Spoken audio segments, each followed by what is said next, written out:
नमस्ते मैत्रिणींनो. बघा, एखादं कापड असं असतं की त्याचा गोठ बनवता येत नाही, पायपिन बनवता येत नाही. तर मग त्यासाठी काय करायचं, आडवी पट्टी घ्यायची आणि आडव्या पट्टीमध्ये जिथे जिथं गोल राऊंड येतो तिथे तिथं छोट्या छोट्या प्लेटी टाकायच्या, छोट्या छोट्या प्लेटी टाकायच्या.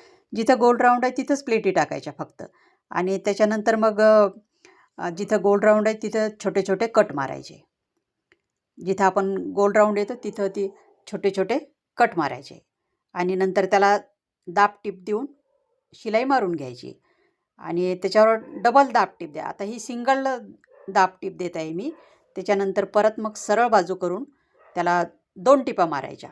एकदम फिनिशिंगमध्ये गोलगळा तयार होतो. तर माझे असेच व्हिडिओ बघण्यासाठी लाईक करा, सबस्क्राईब करा. तर अशी जर आडवी पट्टी लावली तर गोलगळा एकदम मस्त होऊन जातो.